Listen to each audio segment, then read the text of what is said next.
लोग दार्जिलिंग के बगान से समस्त बगान से श्रमिक लोग अभी लॉन्गव्यू का आंदोलन देखकर प्रेरित होकर आंदोलन में आगे बढ़ रहे हैं। स्मरण रहे कि आज लॉन्गव्यू में 30वां दिन अनशन चल रहा है। मैं पहली बार यहाँ पर डेप्यूटेशन में क्या हुआ मैं बाद में रखूंगा बात। मैं स्पष्ट रूप में लॉन्गव्यू का मालिक गोविंद गर्ग, जिसका एड्रेस शेक्सपियर सरानी में है, कलकत्ता में है उसका एड्रेस, हेड ऑफिस। सवारी घोष HR, विष्णु वहां का फाइनेंस ऑफिसर, और गोविंद गर्ग इस लॉन्गव्यू TN एग्रो प्राइवेट लिमिटेड का मालिक, श्रमिक का 17 करोड़ से ज्यादा पैसा खाकर भागा हुआ है। एक श्रमिक का एक दिन का पैसा जो PF का 30 रुपए कटता है और उसके भाग में मालिक को 30 रुपए देना पड़ता है, वो पूरा PF का पैसा 15 करोड़ से ज्यादा वो गोविंद गर्ग अपने जेब में ढुलाकर अपना विभिन्न दूसरा इंडस्ट्री चला रहा है। हमारे साथ रंजीत दादा बोलकर 6 सितंबर का जो एग्रीमेंट हुआ था एडिशनल लेवल कमिश्नर के साथ, श्यामल दत्ता के साथ श्रमिक भवन में, वो हमारे साथ श्रमिक एकता जिंदाबाद बोलते बोलते रंजीत दादा वहां पर थे। रंजीत दादा एक रिटायर्ड वर्कर थे, मगर ये आंदोलन के समय ही रंजीत दादा का देहांत हो गया, मगर रंजीत दादा को अभी तक ग्रेच्युटी का पैसा नहीं मिला है। 2022 से ग्रेच्युटी का 80 लाख से ज्यादा पैसा वही गोविंद गर्ग खा गए बैठा हुआ है। 2022-23 का एरियर, लास्ट ईयर का बोनस इस बार अक्टूबर में दिया। ये पूरा जब पैसा खाते अपना जेब भर रहा है मालिक वर्ग, मगर इसके विरुद्ध में जब लॉन्गव्यू के श्रमिक, जब मार्गरेट चौक के श्रमिक, जब रिंगटोन के श्रमिक, जब 80-70 गार्डन के पूर्ण सब श्रमिक सड़क में उतरे, तो ये सरकार उल्टा श्रमिक को केस लगाता है, बोलता है कि हम लोग डिस्टर्ब कर रहे हैं, बोलता है कि हम लोग नेशनल हाईवे रोक रहे हैं। अरे बाबा, हम तो बोल रहे कि हम लोग का पैसा दो, इससे ज्यादा तो कुछ नहीं बोल रहे। तो यहां से पता चलता है कि इस देश का कानून असामान्य है, इस देश का कानून मालिक पक्ष में है, इसलिए ये संघर्ष अभी और आगे बढ़ाकर इस देश का कानून श्रमिक के पक्ष में होगा बोलकर एक बृहत आंदोलन का जरूरत है। इसलिए centre for struggling trade unions CSTU जो ऑल इंडिया लेवल का संगठन बना हुआ है, यूनियन बना हुआ है, हमें इस CSTU में अच्छी तरह से आगे आकर एक होकर इस CSTU को और स्ट्रॉन्ग बनाना, इसको हमको आज का दिन का मांग है। क्योंकि हम लोग दार्जिलिंग में बोलेंगे, दार्जिलिंग में आंदोलन करेंगे, हुगली के साथी हुगली में आंदोलन करेंगे, उत्तराखंड के साथी उत्तराखंड में आंदोलन करेंगे, तो हम लोग छोटा होकर स्कैटर्ड होकर हम लोग का बात, ये देश का सत्ता में जो बैठा हुआ है मालिक वर्ग जो ये सत्ता चला रहा है, वो लोग नहीं सुनेंगे। अगर हम लोग विभिन्न प्रांत के, विभिन्न क्षेत्र के, विभिन्न उद्योग के श्रमिक एक होकर एक आवाज में अपना स्वर, अपना आवाज, अपना डिमांड बुलंद करेंगे तो ये मालिक वर्ग सुनेगा। अगर ये मालिक वर्ग वैसा करते भी नहीं सुनेगा तो हम लोग फैक्ट्री के अंदर घुसेंगे, तो हम लोग सड़क में आएंगे, हम लोग श्रम ऑफिस के अंदर भी जाएंगे, मगर हम लोगों का संघर्ष एकदम निरंतर और तीव्र करके हम लोग को आगे जाना पड़ेगा। मार्गरेट चौक में 1955 में मार्गरेट चौक में इतिहास अगर हम लोग देखें तो 1955 में मार्गरेट चौक में 6 श्रमिक लोग को गोली से मारा गया था। बंगाल में सबसे आगे, सबसे पहला संगठित संघर्ष वो चाय बागान का संघर्ष था, जिसमें 6 मजदूर लोग, मार्गरेट चौक के मजदूर लोग वहां पर शहीद होके वहां को मारा गया था। उस आंदोलन के बाद बोनस का अधिकार हम लोग जीते थे, मगर आज हम जब वही बोनस का अधिकार लेकर, वही बोनस का मांग लेकर हम लोग बाहर में आते हैं तो मालिक को लगता है कि हम लोग भीख मांग रहे हैं। ये भीख नहीं है मालिक लोग, सुन लो। आज का अंदर का जो बोनस मीटिंग चल रहा है, अंदर से खबर आया है कि अंदर के बोनस मीटिंग में मालिक वर्ग उपस्थित नहीं थे। तो ये क्या चल रहा है? हम लोग कितना 500 किलोमीटर से यहाँ पर इतना अपना अपना पैसा, जेब से पैसा लेकर 16 हम लोग इतना जेब से पैसा निकालकर, देव से खेलकर, गांव गांव में जाकर सब लोग पैसा उठाकर हम लोग यहाँ पर आए हुए हैं।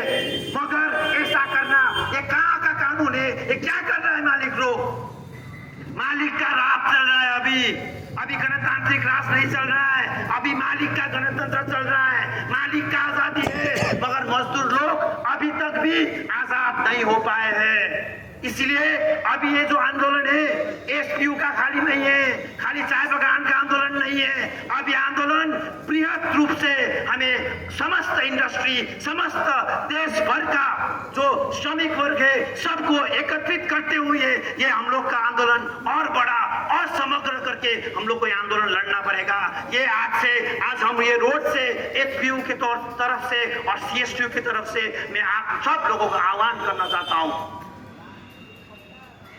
और अभी पता चला कि दूसरा मीटिंग 16 तारीख को बुलाया गया है सिलगुड़ी में।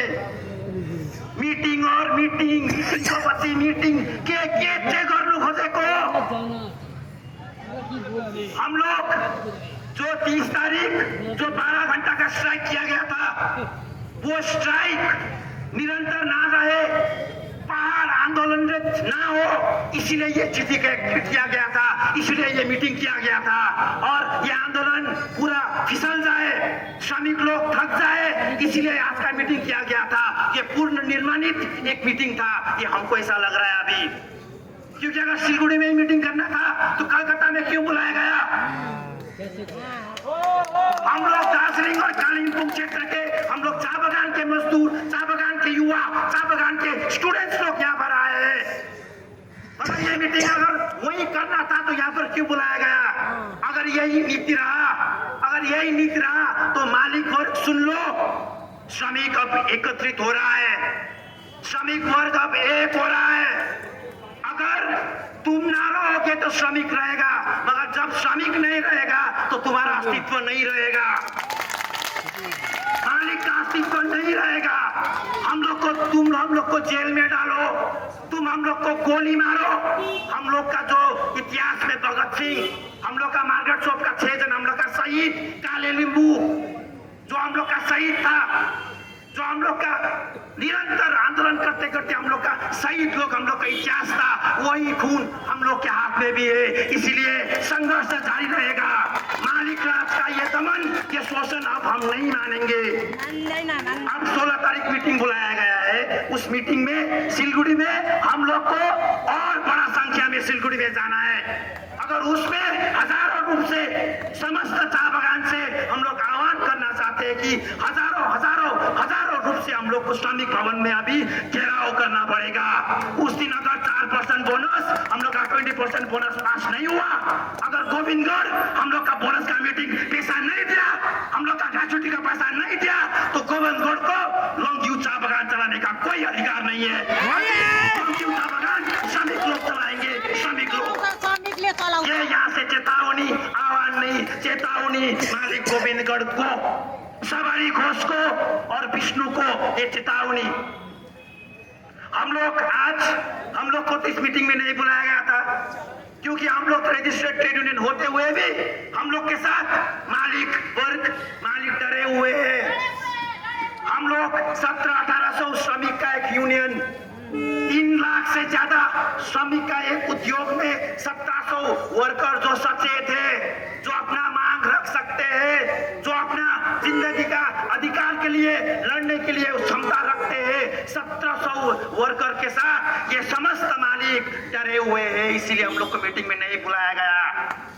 हम लोग मीटिंग में नहीं गए, मगर मीटिंग से बाहर बैठकर भी ये 16% बोनस जिस तरीके से मिला है, उसमें ये पूरा लॉन्ग व्यू आंदोलन, मार्गरेट शॉप आंदोलन, रिंगटोन के सभी श्रमिक का बहुत बड़ा भागीदार है। ये मालिक को भी पता है, ये सत्ता को भी पता है, और ये हमको तो बहुत ही अच्छी तरीके से पता है। अभी 16 तारीख में क्या करना है?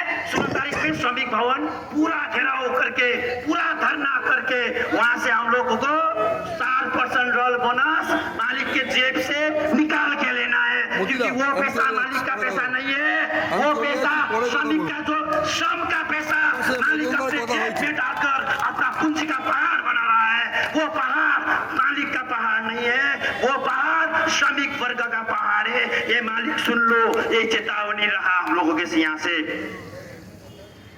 हम लोगों का डेपुटेशन था, मीटिंग में हम लोग नहीं गए, मगर हम लोग का लेबर मिनिस्टर और लेबर कमिश्नर के ऑफिस में हम लोग का डेपुटेशन था। क्या हम लोग बोनस के लिए खाली आंदोलन कर रहे हैं? मालिक को लग रहा होगा आखिर केवल हम लोग बोनस के लिए लड़ रहे हैं। मालिक के पक्षधर जो दलाल ही है, दलाल बैठे हुए हैं, सत्ता में बैठे हुए हैं, वो लोग को भी लग रहा होगा कि हम लोग खाली बोनस के लिए लड़ रहे हैं, मगर हम लोग दूरदर्शी होकर खाली बोनस के लिए नहीं लड़ रहे। 20% बोनस तो देना ही पड़ेगा, क्योंकि ये हम लोगों का अधिकार है। ये तो एक बात हुआ, मगर आप सब लोग को पता है बगान का स्थिति, बगान आज इतना शून्य क्यों है? बगान में श्रमिक लोग क्यों घटते जा रहे हैं? मालिक बोलता है कि श्रमिक लोग आलसी हो गए, मालिक बोलता है कि श्रमिक लोग काम नहीं करते हैं। 250 रुपए हाजिरा में एक मालिक को कमान में आकर काम करके दिखाओ, फिर हम लोग बोलेंगे कि कौन आलसी और कौन काम नहीं करता है। तुम लोग लाखों लाख रुपए का चाय पत्ती बाजार में जाकर बिक्री करते हो, करोड़ तुम लोग नाफा करते हो, मगर एक जन श्रमिक को 250 रुपए का गरीबी हाजिरा देकर जिस तरीके से काम लगाया जा रहा है, ये एक अमानवीय उद्योग में, एक अमानवीय रूप में चाय बागान में ये काम करवाया जा रहा है। अगर अगले साल सरकार जो 2015 में आंदोलन के बाद सरकार बोला था, यही राज्य सरकार टीएमसी गवर्नमेंट जो बोला था कि मिनिमम वेज इंप्लीमेंट होगा बगान में, चाय बागान में, चाय उद्योग में मिनिमम वेज इंप्लीमेंट होगा बोलकर बोला था, मगर अब 2015, 16, 17, 18, 19, 20, 21, 22, 23, 24, 9 साल हो गया। 9 साल में आप लोग 4-5 वोट तो दे दिए, आप लोग कितना एमएलए बना दिए, कितना एमपी बना दिए, बहुत श्रम मंत्री भी बना दिए, मगर आप लोगों को, हम लोगों को अभी तक मिनिमम वेज नहीं मिला है। अभी हम लोगों का आंदोलन मिनिमम वेज का आंदोलन होगा। हम लोग बहुत आगे से मिनिमम वेज के बारे में लड़ रहे हैं। हम लोग का आंदोलन ये होगा, डेप्यूटेशन में एक नंबर 20% बोनस, और दूसरा हम लोगों का मिनिमम वेज लागू करना पड़ेगा। ये बात हम लोग आज लेबर कमिश्नर के ऑफिस में बता के आए, वहां पर जना के आए। एक रजिस्टर्ड ट्रेड यूनियन होने के बावजूद हिल प्लांटेशन को मीटिंग में नहीं बुलाया गया। क्यों नहीं बुलाया गया? ये सरकार हम लोग को सरकार ही हम लोग को मीटिंग में नहीं बुलाता है। सरकार किसके इशारे में काम कर रहा है? सरकार क्या मालिक पक्ष के इशारे में काम कर रहा है? ये प्रश्न अब हमारे दिमाग में उठा हुआ है। इसीलिए ये जो आने वाले मीटिंग होगा, हम लोगों को 11 तारीख लॉन्ग व्यू का ट्राइपार्टाइट मीटिंग जो बुलाया गया है, जो अनशन चल रहा है, 11 तारीख का ट्राइपार्टाइट मीटिंग में एचपीयू को बुलाया गया है। ट्राइपार्टाइट मीटिंग में आने वाले दिन का जो मीटिंग रहता है, मिनिमम वेज का एडवाइजरी बोर्ड काउंसिल का मीटिंग, वह मिनिमम वेज जितना होना चाहिए उसका अगर मीटिंग रखा तो सब मीटिंग में एचपीयू को बुलाना चाहिए, क्योंकि अगर चाय उद्योग को अच्छी तरीके से आगे बढ़ाना है तो सब जन को बुलाकर एक साथ में यूनियन को बैठाकर अगर हम लोग निर्णय नहीं करेंगे तो वो चाय बागान के भले के लिए नहीं होगा। इसीलिए हम लोगों को भी मीटिंग में बुलाना चाहिए। ये हम लोग का तीसरा मांग था। इस बार सबको पता है 16% बोनस किसी को नहीं चाहिए था, सबका मांग था 20% बोनस। हो कि नहीं? हो क्या भन्नुहोस् त? 20% हो क्या भन्नुहोस् त तपाईहरुको माग? मगर सरकार ये 30 तारीख नवंबर को सरकार एक एडवाइजरी जारी किया। मीटिंग चल रहा था, नेगोशिएशन का मीटिंग चल रहा था, अंदर 8 ट्रेड यूनियन अंदर मीटिंग कर रहे थे, मगर सरकार अचानक सरकार और मालिक मिलकर 16% बोनस का एडवाइजरी अंदर मीटिंग से आगे ही लीक कर दिया, मैनेजमेंट को दे दिया। हम लोग जब ऊपर रिंगटोंग से वर्कर्स हम लोग आ रहे थे श्रमिक भवन में, हमको वो एडवाइजरी आते आते रास्ते में मिल गया। इस तरीके का विश्वासघात किया है इस बार। श्रमिकों का आकांक्षा, श्रमिकों का डिमांड इस बार सरकार पूरा नहीं कर पाया। मालिक वर्ग तो ये करना ही नहीं चाहता है, क्योंकि मालिक को चाहिए खाली नाफा का पहाड़, श्रमिक को चाहिए एक इज्जत का पहाड़। इसमें हम लोग का डिफरेंस है, पार्थक्य है। इसलिए 16% बोनस जिस तरह से एडवाइजरी किया वो अच्छी तरीके से नहीं किया गया था और वो श्रमिक के आंदोलन के हित में नहीं किया गया था। इस प्रकार का काम कृपया सरकार ना कीजिए। हम लोग का ये